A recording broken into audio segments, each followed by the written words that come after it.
그래서 의총장 분위기가 이랬었던 거였던 것 같아요. JTBC가 단독으로 보도한 거 보면 한동훈에 관해서 거의 쌍욕 직전까지 갔구나. 물병 집어던지고 그랬다는 거 아니에요? 물병을 집어던졌으면 쌍욕 직전. 근데 이렇게까지 탄핵을 반대했던 분위기가 분명히 완강하게 있었다라는 거잖아요. 그러면은 이건 정말 대단한 거예요. 나는 한동훈은 사실 별로 안 좋아해요. 왜냐하면 좋아하는 사람 별로 없어요. 그 사람이 네. 솔직히 검찰에 있을 때 어떤 행동했는지 내가 정확히 너무 잘 알고 있고 네. 그다음에 윤석열하고 짝짝꿍 해가지고 무슨 짓 했는지 너무 정확히 알고 있고 그 이후에도 빈정거리고 비아냥거리고 사람들 무시하고 이거 내가 정말 너무 잘 알아서 이 사람 자체를 좋아하지는 않는데 이번 탄핵과 관련해가지고는 저는 그래도 이 사람이 용감하게 용기 있게 했다고 저는 칭찬을 해주고 싶어요. 예.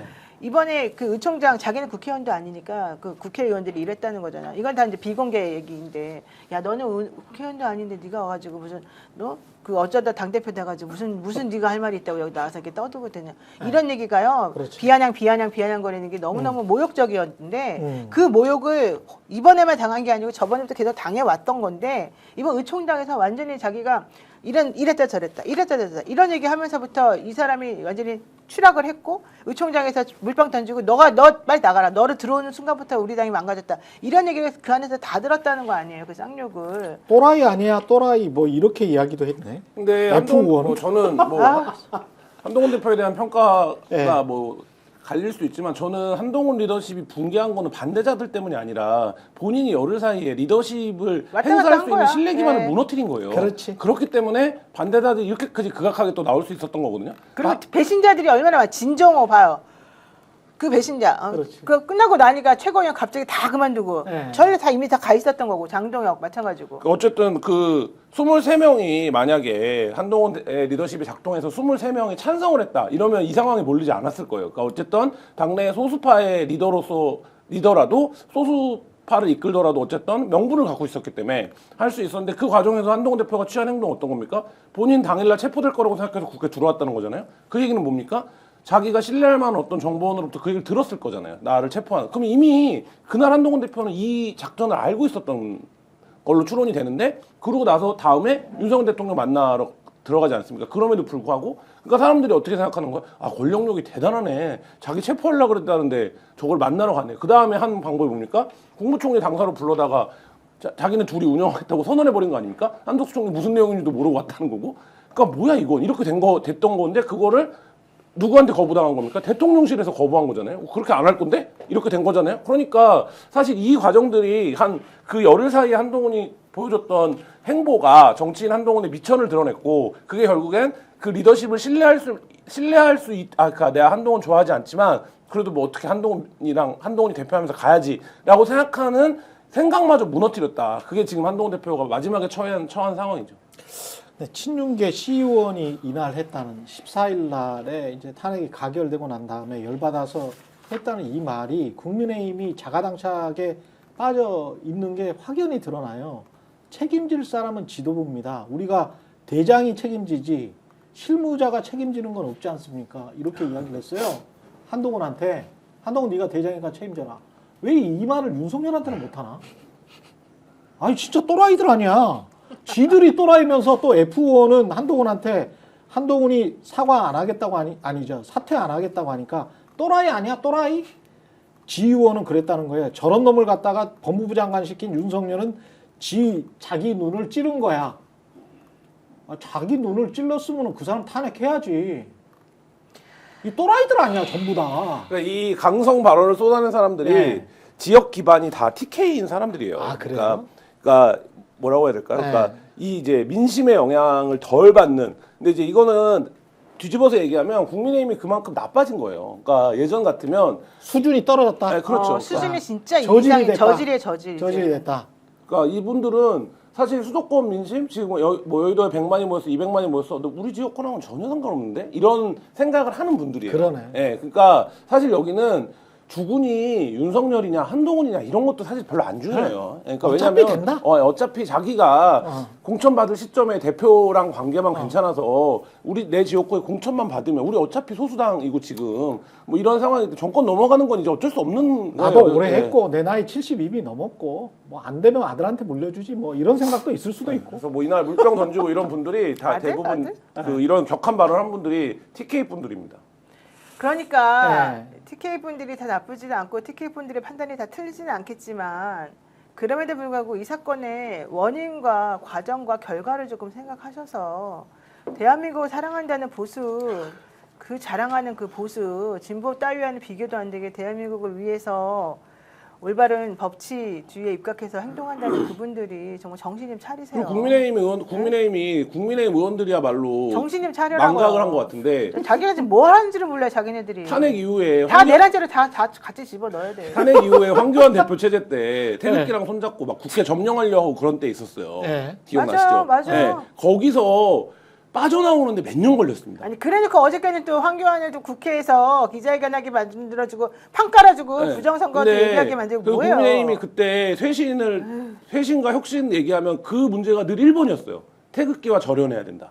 근데 지금 윤석열 아니야. 대통령이 마지막에 한 담화도 마찬가지로 그 태극기한테 총골게 하라는 거의 격동의 선동문 같은 거 아닙니까? 그러니까. 태극기와 결혼했잖아. 네.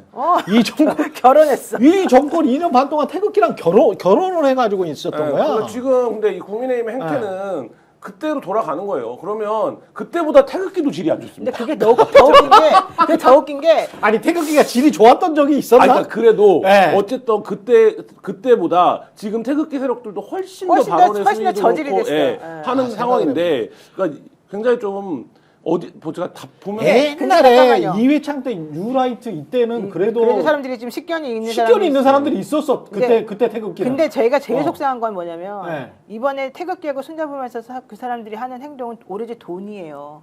오로지 코인팔이에요. 맞아, 나는 맞아. 그게 더 싫어요. 맞다. 코인팔이하는 이 태극기란 이름을 가지고 코인팔이하고 있는 이 사람들을 이 대통령이라고 하는 사람과 그 국민의힘이라고 하는 그 보수 정당이 연결해서 손을 잡고 있다는 게 이게 창피하고 부끄러운 일이잖아요. 네. 이들이 정말 무슨 가치관을 가지고 하는 게 아니에요. 맞아요. 이 지금 유튜브 하는 사람들이요 다 돈 벌려고 별별 말도 안 되는 건 다 거기 유포시켜요. 왜? 자기네들은 그렇게 유포시켜도 고소고발을 안 당하고 고소고발을 당해봤자 자기네는 다 무혐의 나오니까. 예. 걱정을 안 하고 있는 거거든요. 근데 이 돈 있는 이 코인팔이라는 사람들이 결국은 내 손을 잡아주고 나를 지켜줄 것이다. 이렇게 생각한다는 것 자체가 너무 한심한 거죠. 거기에 사실은 코인파리와 비슷한 짓을 했던 조선일보가 있습니다.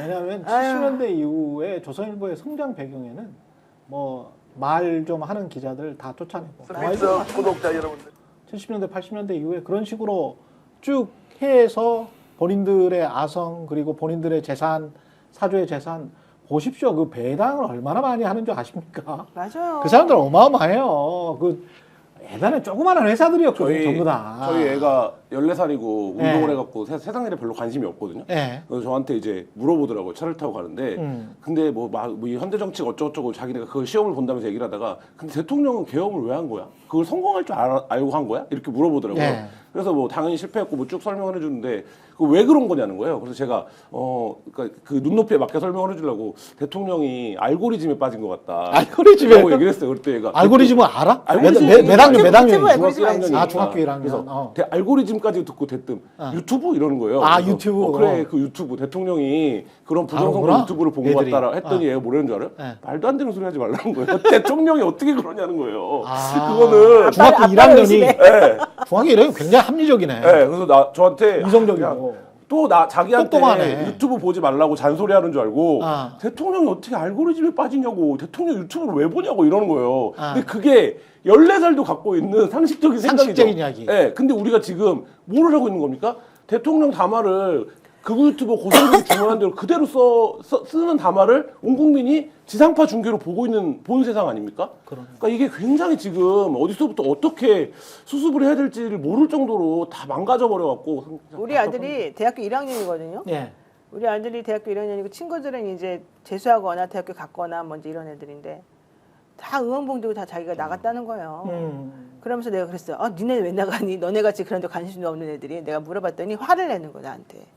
우리를 뭘로 보냐. 우리도 생각이 있는 사람들이다. 그래서 친구들이 먼저 나 여기 갔었어. 뭐 했어? 인스타그램 올리고 SNS 올리고 자기네끼리 이걸 다 전파시키고 있대요. 그래서 거기 안 나가면 오히려 더 이상한 사람이 된다는 거예요. 그러니까 제가 진짜 깜짝 놀랐어요.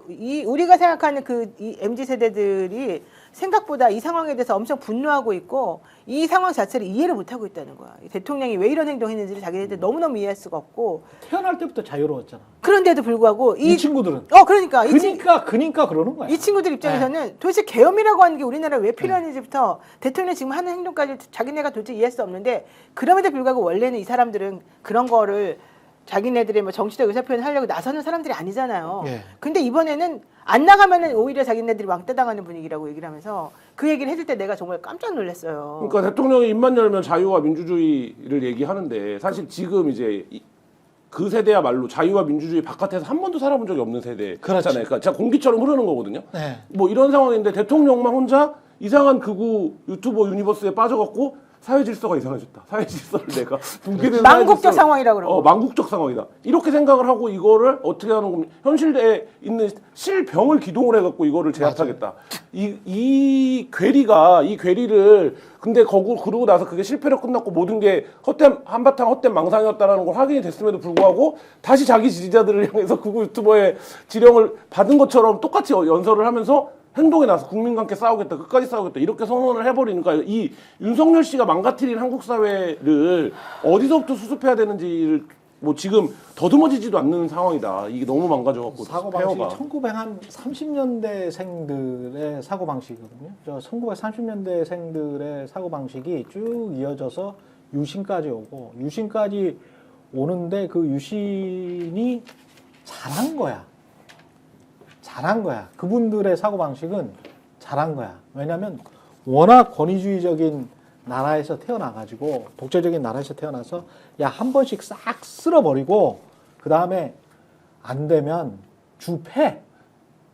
주 패는 게 고문이잖아. 주 패고 가르치고 삼천교육대 보내고 이게 당연한 거야. 당연하게 교육을 받았어. 일제시대부터. 그래 맞아요. 그분들이 아직 젖어 있는 거죠. 근데 그분들이 세상에 이 나라를 운영을 하네. 2023년에 IT 강국 대한민국을 그게 황당한 거죠. 여인영 방첩사령관이 자기 방어 구명을 위해서 이제 나오고 있는 얘기지만 김용현한테 일단 자기는 계엄은 안 된다고 얘기하고 김용현이 막 화를 냈다는 거 아닙니까? 그러다가 김용현이 뭐라 그랬다는 겁니까? 야 가서 관저 가서 술이나 한잔 하자 이러고 대통령 만나러 갔다는 거 아닙니까? 그렇죠. 근데 이거를 입말로 하면 뭡니까? 야 그러지 말고 가서 성렬형 얘기 들어봐. 성렬형 집에 가서 술이나 한잔 하자. 이런 사람들이 지금 계엄을 이게 말이 되는 나라입니까? 이거는 처음부터 끝까지 확 뜯어 고쳐야 되는데 너무 답답한데 평화적으로 합시다. 뜯어 고치는데 평화적으로 법대로. 영상 편지 하나 해요. 평화적으로 법대로. 영상 스픽스는 말하는 언론입니다. 대세는 유튜브, 그중에서 스픽스. 좋아요, 댓글, 구독, 알림 설정. 여러분이 저희를 사랑해 주시고 우리가 여러분을 사랑하는 4가지 방법입니다.